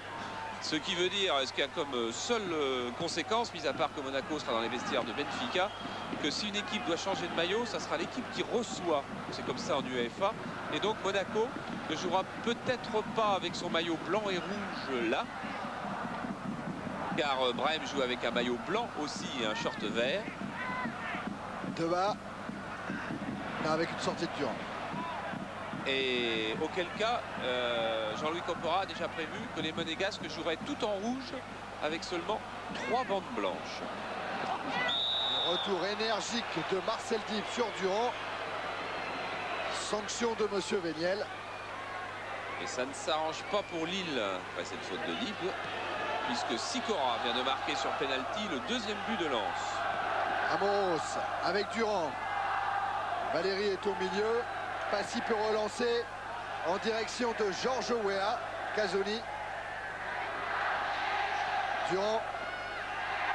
Aux prises toujours avec Dib et Valérie. Et Amoros envoie le ballon d'un coup de billard en touche. Et là, on a vu une faute assez rare. C'est ballon gardé à terre par Jean-Philippe Durand. C'était dur, hein? Oui. On l'a fait un petit peu comme au rugby aussi. On a piétiné pour faire lâcher le ballon. Hein. Le rocking. Mendy qui a joué loin devant, vers Weah. Doba aux prises avec Amoros et Moser met en touche. Ah, pour remplacer Carlos Moser, qui visiblement devrait partir, Bernard Tapie a du souci à se faire. Ce sera peut-être Alain Roche. Si Laurent Blanc vient à Marseille, il ne viendrait pas comme défenseur central, mais comme milieu de terrain. Mais on sait que Paris Saint-Germain s'intéresse aussi à Laurent Blanc, qui pourrait ne pas rester à Naples. Sonor est parti derrière tout le monde, lancé par Petit, et le spectaculaire Olmeta. Voilà. Allez, la révérence du champion. On va le revoir, oui, on va le revoir là, avec notre matériel, la loupe canal, qui est allé chercher Olmeta dans les airs. Dans les airs, comme l'Olympique de Marseille, qui s'envole vers un nouveau titre de champion. 3 points d'avance ce soir. Personne ne les reverra. Marseille reçoit Cannes la semaine prochaine, puis va à Lille. Ce sera trop pour la AS Monaco, qui du coup va pouvoir faire une impasse. Ouais, attention à Weah Passy quand même. L'action est arrêtée par Monsieur Véniel. Coup franc pour Monaco. Monaco qui doit gérer son effectif et ses efforts et qui a un match de Coupe de France difficile à Ajaccio mercredi. Match qui se déroulera à 17h et qui sera en direct sur TF1. Et je vous rappelle, nous serons à Caen pour Caen-Marseille à 19h30. 4 dans le mur. A demandé Olmeta. Il y en a que 3. Ça fait pas entendre. Toujours que 3 avec Casoni comme homme de base. Robert va pousser le ballon pour Djorkaeff. Voilà qui est fait. Frappe de Djorkaeff le long du montant droit de Pascal Olmeta. Et Djorkaeff, c'est le buteur de ses derniers matchs avec Monaco. 6 buts dans les 3 dernières journées. 1 plus 2 plus 3.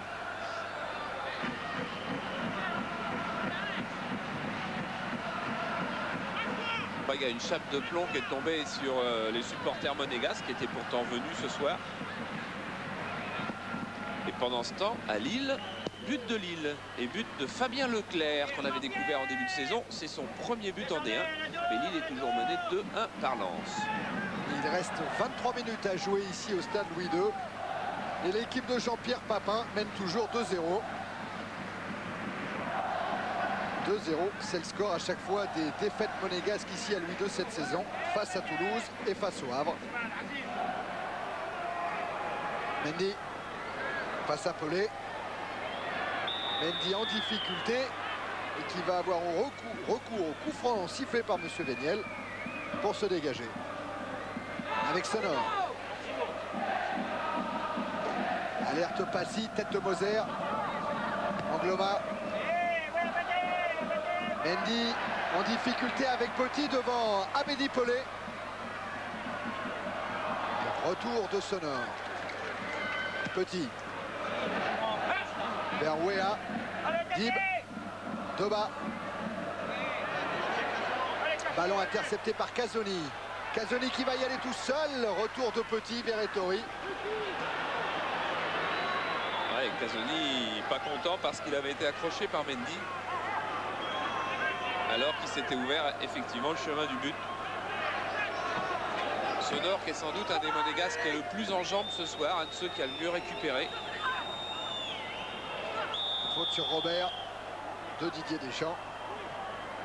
Un des Nantais par le Nantais. Papin est revenu pour dégager ce ballon sur Sonor. Contré par Angloma irrégulièrement d'après M. Véniel. Il n'a sorti qu'un carton rouge cette saison. C'était pour Lucchesi qui avait attrapé Assadourian alors qu'il filait au but. Il en a sorti un deuxième en Coupe de France. C'était un Saint-Omer 3 tout simplement parce qu'un joueur de Saint-Omer avait jeté le ballon volontairement sur la tête d'un ramasseur de balles. Coup franc joué pour Monaco avec une tête de Gérald Passy qui passe à droite. Et sans doute la meilleure occasion monégasque depuis le début. Regardez, bonne frappe de Christophe Robert. Et hop, Gérald Passy qui avait un geste presque parfait. Je crois que la défaite de Laval ne va pas être trop grave car Guingamp est mené 2-0 à Bourges. Durand face à Valéry. Pelé en vitesse devant Mendy. Contre de Roger Mendy. Et la touche est marseillaise.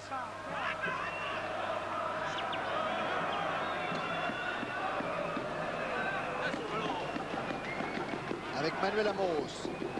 Pelé directement pour Doba, contré par Casoni.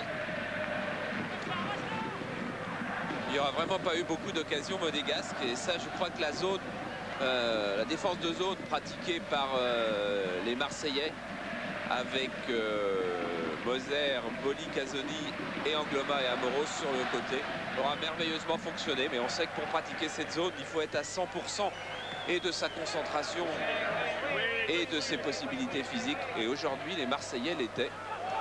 Hors-jeu Georges Weah, lancé par Djorkaeff.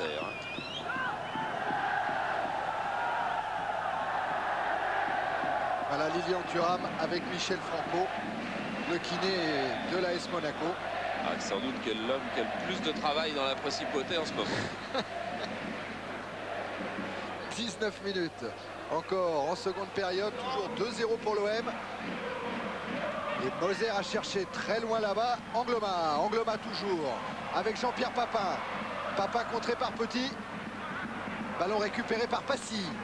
Et puis Didier Deschamps maintenant, Amoros. Casoni, Deschamps est resté au sol. Casoni a contourné Wea, Durand, Papin, frappe et but, non, à droite, Dettori. Et voilà du vrai Papin. Il a été assez effacé car visiblement diminué depuis le début de la partie. Mais regardez, petit lob derrière Luxonor. Il va chercher la volée derrière, trop croisé. Mais c'était du très bon Jean-Pierre Papin. Et pendant que Didier Deschamps se fait soigner, on a marqué à Rennes. C'est Rennes qui a égalisé face à Toulouse, 1 partout, alors que Le Havre mène à Montpellier. Oh, il s'en passe des choses ce soir. Le Havre mène 1-0 à Montpellier, but de l'ancien joueur de PSG, Bruno Roux. Et voilà Papin dans ses œuvres devant Sonore. Et je crois que la prochaine journée de championnat, qui a donc lieu samedi prochain, et que nous devrions vivre avec un multiplex en direct d'au moins 5 stades, pourrait nous valoir un maximum de décisions, car on pourrait avoir le titre de l'Olympique de Marseille, on pourrait peut-être avoir la 4e équipe européenne avec Auxerre si les scores ne variaient pas, et en bas de classement on pourrait avoir également les 2 relégués. En tous les cas, Nancy poursuit son retour incroyable car Nancy mène 3-0 devant Sochaux, but de Zitelli. Et la Sonore qui a donné un bon ballon à Toba. Et il y avait même Robert qui était là, mais retour de Deschamps. Dégagement directement sur Mendy avec Valérie. Wea contré irrégulièrement. Je crois que si on veut avoir une preuve de la, du manque de ressources, du fait que le potentiel de Monaco est incomplet, c'est que le meilleur joueur de la deuxième mi-temps, c'est sans doute James Debat. James Debat, il n'a pas joué en Coupe d'Europe. Robert, qui est un des joueurs frais qui rentre. Djorkaeff face à Angloma. Djorkaeff qui cherche Passy, qui est tombé sur la tête de Moser. Sonore. Laisse Abedi.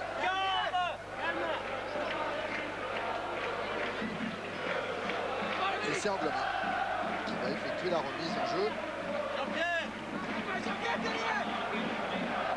Avec Paulet.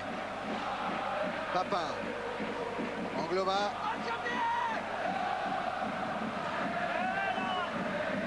Tête de Mendy. Oli maintenant.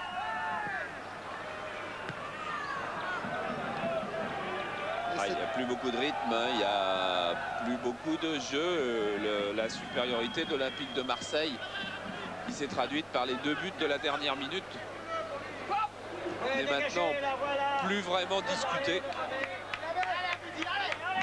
Un tout petit peu plus de 15 minutes de la fin de cette rencontre.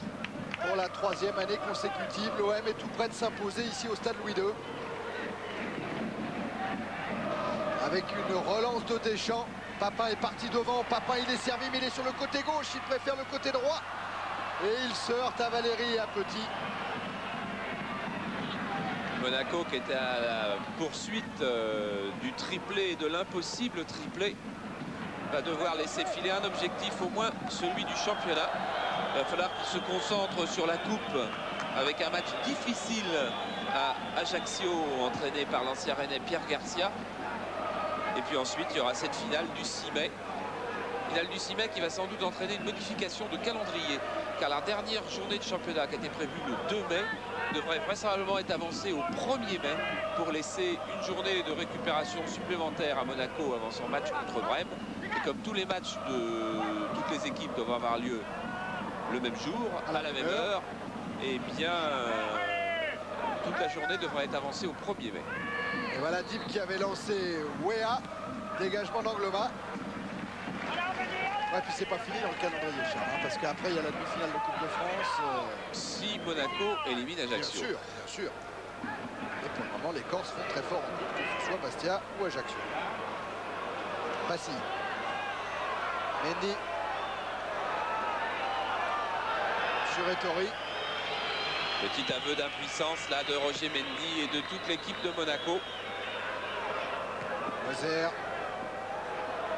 Durand contrôle ce ballon devant Mendy avant de servir Steven. Faute de Djorkaeff. Et Durand lui est resté au sol. Et Durand justement qui disait nous ne sommes pas bagarrés pendant 35 journées pour tout laisser tomber à la 36e. Nous serons présents à ce rendez-vous. Il est trop important.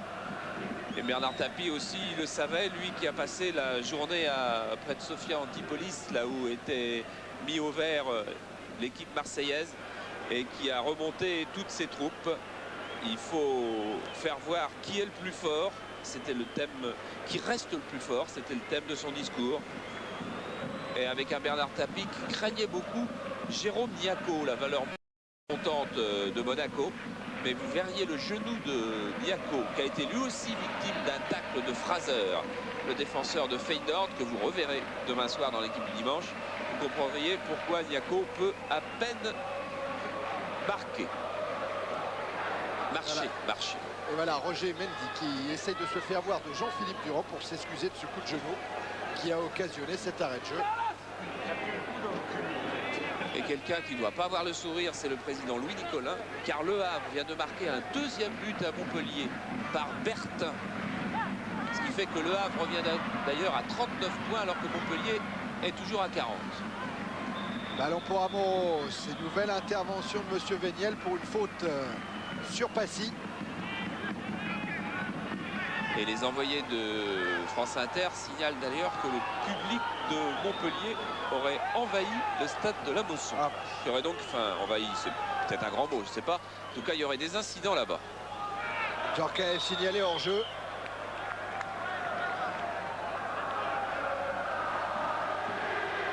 Ça va visiblement mieux pour l'autre club normand, puisque Caen mène 2-0 devant Nîmes avec un but, deuxième but, lui aussi d'une étoile montante, Gravelaine. La Marseillaise qui retentit dans le stade Louis II, scandé, chanté par les supporters de l'OM pour fêter ce 4e titre consécutif. Petit avec Passy face à Boli. Tacle d'Angloma pour mettre ce ballon en touche. Ah, vous l'avez pas vu. Mais le juge de touche, il a levé son drapeau en le levant, il l'a lâché et il l'a récupéré comme les majorettes. C'était super. La Marseillaise, elle est un petit peu révisée, Thierry. Hein. Oui. C'est pas avec les vraies paroles, c'est la musique, quoi.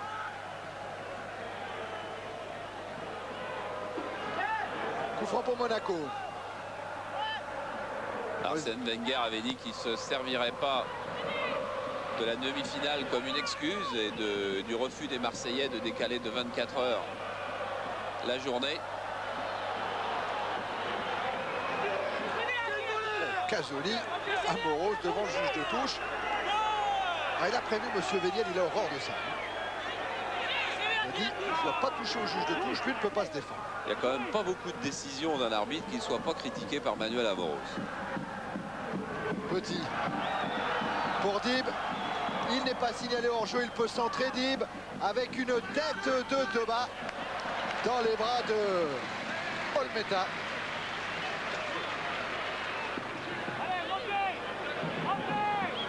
Il est monté haut et en plus c'était dans le mauvais sens car il était obligé de repartir en arrière. Papin Mendy. Et c'est Papin qui met en touche. Encore un signe. On a vu Papin sauter sur le ballon et Mendy rester quasiment les deux pieds cloués au sol.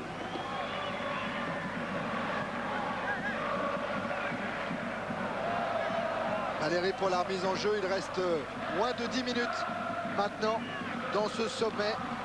Djorkaeff a lancé de bas. Tacle glissé de Moser pour mettre ce ballon en touche. Il a peut-être eu une petite période de doute en milieu de saison, Carlos Moser, mais il est revenu à son niveau. Et quel joueur extraordinaire. Petit. Sonore. Sonore contré par Steven. Et il insiste, Luc Sonor, et il va passer. Et il va passer grâce à James Doba. Et centre pour Basile Boli, car Sonor lui était retenu bien avant. Ah, vous pouvez être certain que Youri Djorkaeff a appelé James Doba après cette superbe percée de Sonor. Il va y avoir une obstruction sur Sonor, mais l'arbitre laisse jouer car Weah s'est bien engagé. Et là, il entend Djorkaeff. On revient au direct, mais il entend Djorkaeff et il cherche le centre en retrait, alors que visiblement, il voulait aller jusqu'au bout. Angloma en pressing, récupère le ballon. Il peut servir Pelé. Papa est parti. Il est signalé hors jeu.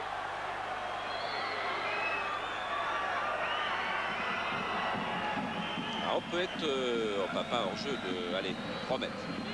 On peut être mené et revenir. Regardez Laval. Ils étaient menés 3-0. Les voilà revenus à 3-2 à Tours. Et Dib lui a relancé sur Passy. Ballon récupéré par Weah qui lance Doba. Amoros en retrait. Heureusement, il y a Casoni. Amoros, bien joué pour Deschamps. Oh oui, Pelé qui était hors jeu. Deschamps l'a compris. Il essaye d'y aller tout seul. Et Tori avait tout deviné. Valérie. Petit. Sonor. Laisse à Robert. Petit. Alerte, Georges Weah. Intervention Carlos Moser contré par Passy. Mais par la main peut-être de Passy. Peut-être même les deux. Oui.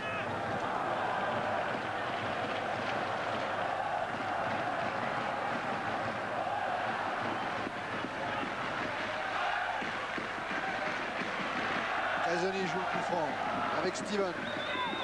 Deschamps. Tête de Valérie. Dib pour Mendy.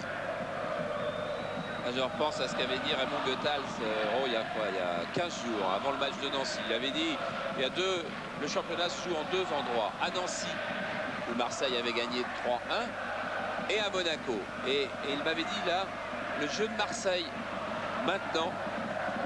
Et Robert qui a failli échapper à Angloma. Et il aura un coup franc. Ouais, il aura un coup franc à l'entrée de la surface, au coin, à l'angle.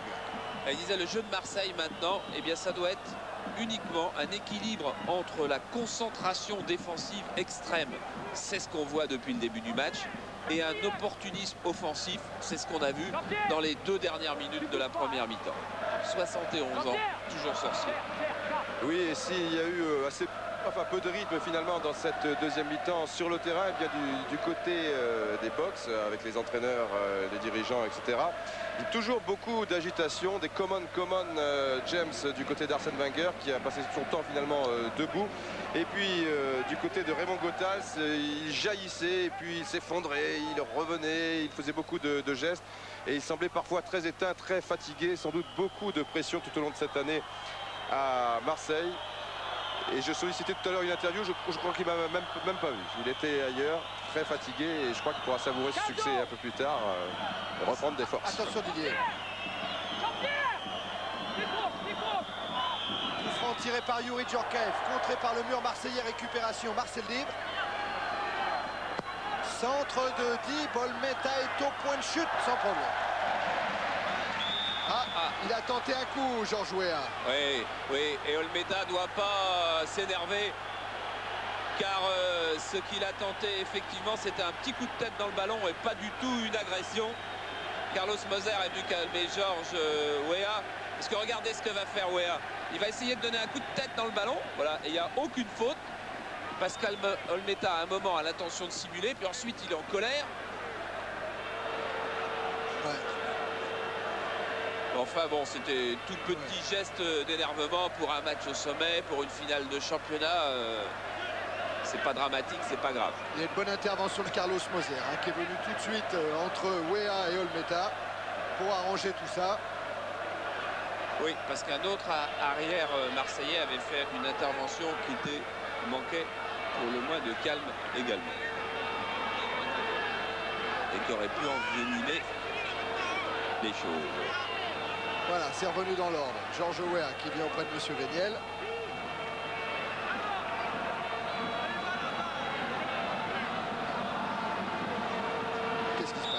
Non, il demande, Basile Boli qui demande à ce que Georges Weah soit à 9 mètres. À distance. 15 même, du ballon. Là, il doit être à peu près à 25 mètres, donc c'est bon. Tête de Mendy. Tête de Casoni. Robert. Robert en retrait sur Petit. Sonor. Allez, une des dernières relances monégasques. Avec Passy. Passy qui a voulu lancer Weah, qui plonge, qui se jette dans les pieds de Moser.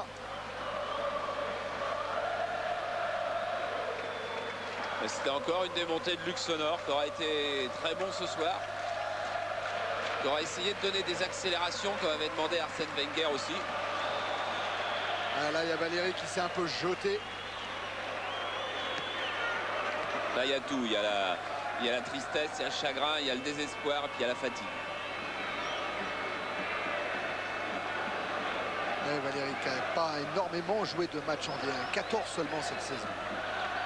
Et oui, sa blessure, c'était la plus grave que je n'ai jamais vue, dit le kiné de Monaco, Michel Franco. Steven lancé par Amoros. Ballon trop long. Encore 2 minutes 30 maintenant dans le temps réglementaire. Trevor Steven reprend sa place. Il est venu à Marseille cette année et il va obtenir un titre de champion de France. Amoros a dévié ce ballon vers Olmeta.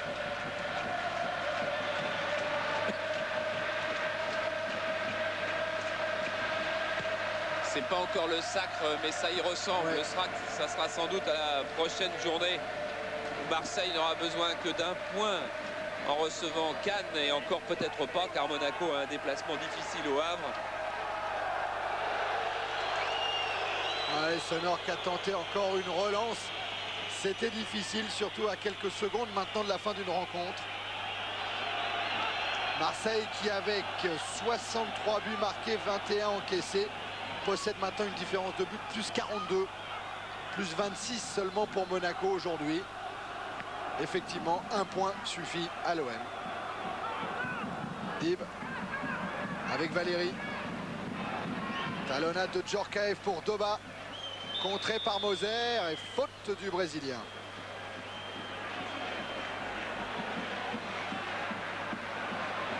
On avait parlé à un moment à la venue la saison prochaine de Bernd Schuster.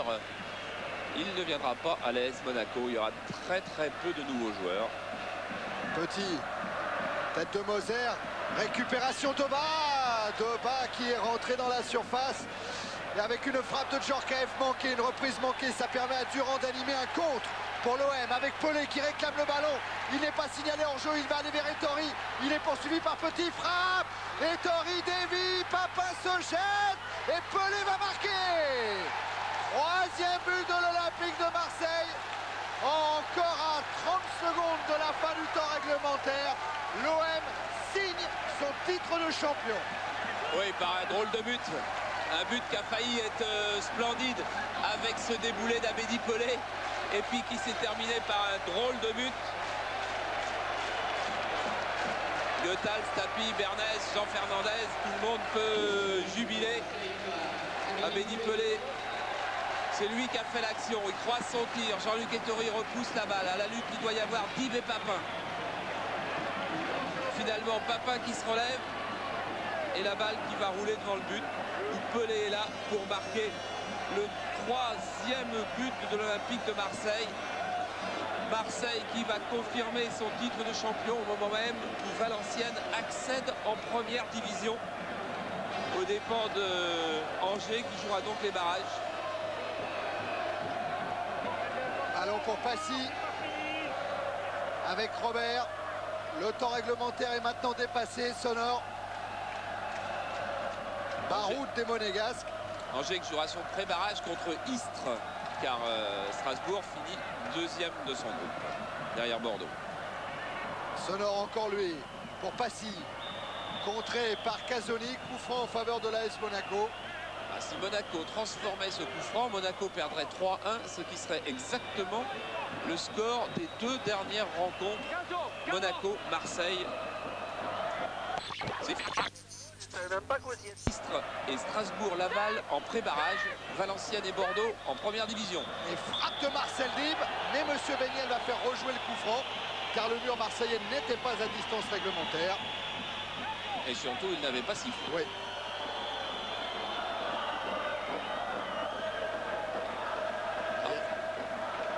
Un dernier arrêt pour Pascal Olmeta. Quand on est un gardien, on a envie de participer complètement à une victoire comme celle-là, 3-0 chez le deuxième. Alors un arrêt supplémentaire lui ferait un énorme plaisir. Sur la frappe de Robert, contrée par le mur et dégagée par Manuel Amoros. Ballon récupéré par Valéry, contré par Durand. Petit va être en difficulté, il s'en sort bien, mais tête sur Amoros. Pour Deschamps, il n'est pas signalé hors jeu. Oh là là, Deschamps face à Ettori, ça passe à gauche.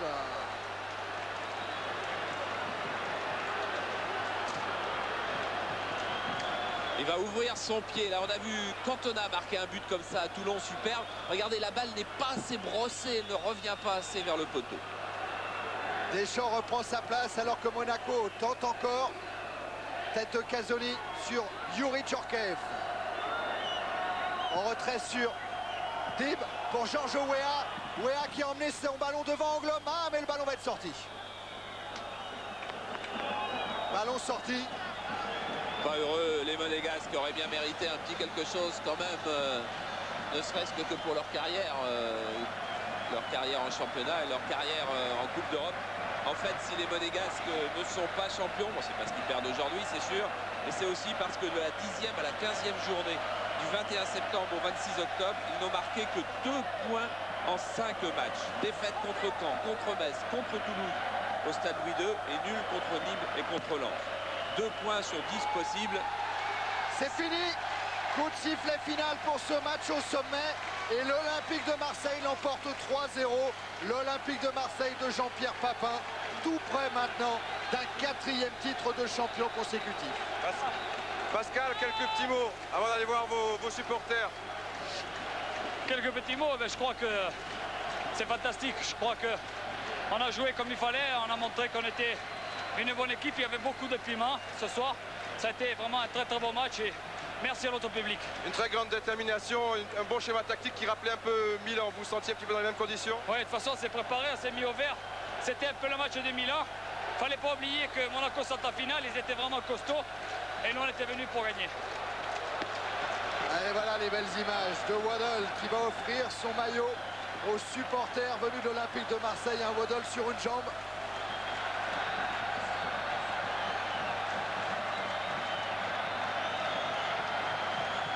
En tout cas, les Marseillais, eux, ne doutent pas du titre. Hein. Ah non. Et voilà Boli, et voilà Casoni. Jean-Pierre. Et Abedi Pelé qui lui est rentré au vestiaire. Il est devant la porte des vestiaires de l'OM. Jean-Pierre Papin. Maintenant, nous manquons point pour être champion. Ça va être la fête de Vélodrome la semaine prochaine. Jean-Pierre, vous pouvez partir l'esprit tranquille. Tout à fait. Alors vous nous le dites maintenant sur Europe 1 en direct. Ouais, je crois que... Voilà, Boli, Casoni. La fête de l'OM reste maître dans l'Hexagone encore une fois en championnat, qui est encore en course en Coupe de France.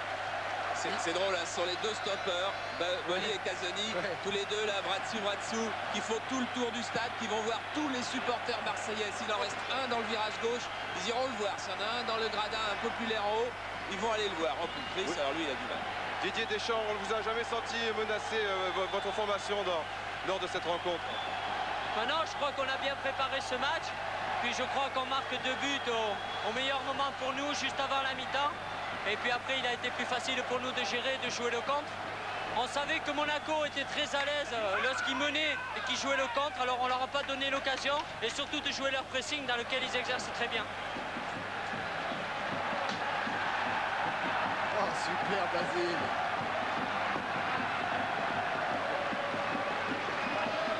Basile, on va pas le faire rentrer tout de suite dans les vestiaires. Il veut la savourer, il veut la manger cette joie d'un nouveau titre. Alors vous imaginez ce que ça va être au Vélodrome samedi prochain. Ils ne sont pas blasés, contrairement à ce qu'on avait dit. Ça va dégénérer. Ah ouais, ils sont pas blasés, c'est sûr, puisque Marseille est venu s'imposer dans ce match capital, dans ce rendez-vous qu'avait fixé Raymond Goethals. Bernard Tapie, c'est votre Coupe d'Europe cette saison. C'est le plus beau titre, le dernier. Qu'est-ce que vous venez de faire là? Il y a toujours un peu de bousculade dans une sortie de match. Très agité, très agité. Ben oui, c'est toujours un peu pareil. Mais le principal, c'est que Casoni et Olmeta, eux, soient heureux. Cette victoire est la leur.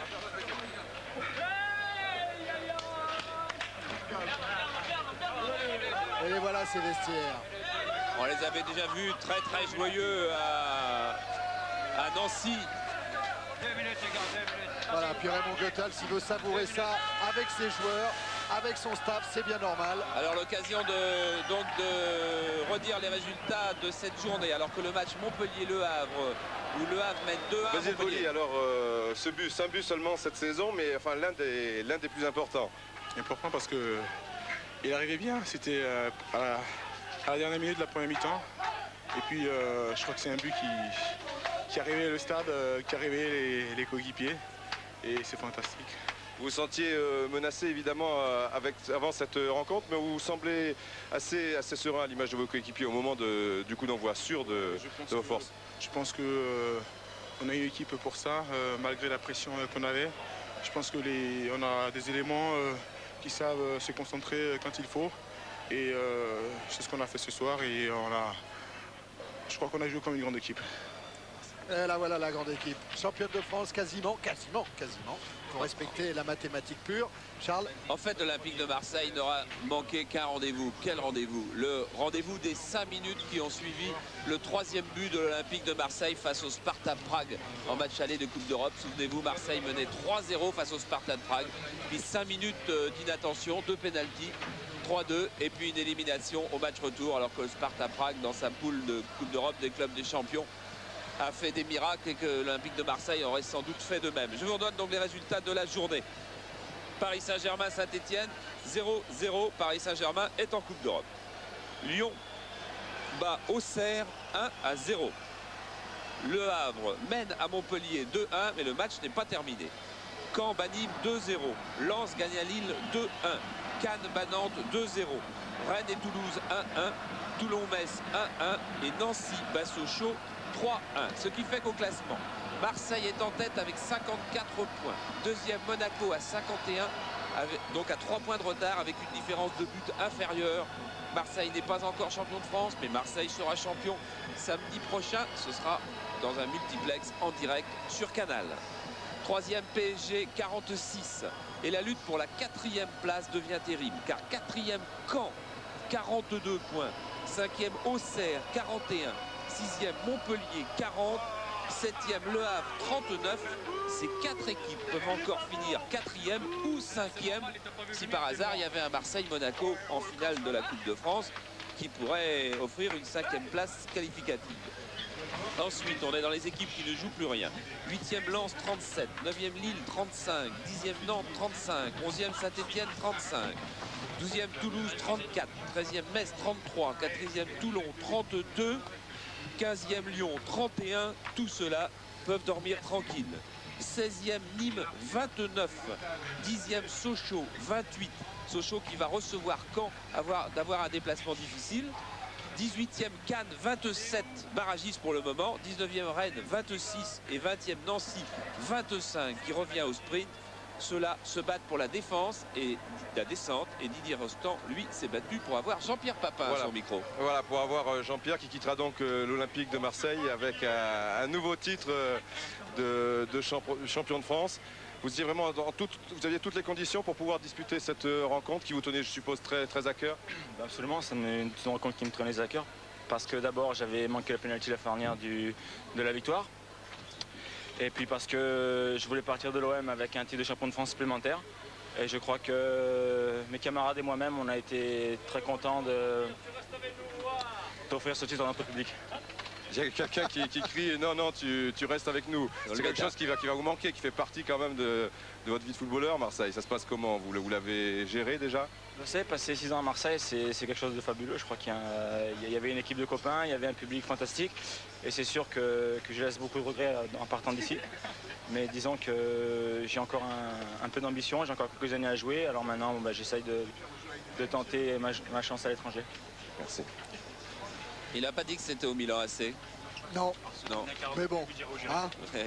on le reverra l'année prochaine dans l'équipe du dimanche. Et dans l'équipe du dimanche demain, vous n'oubliez pas le fait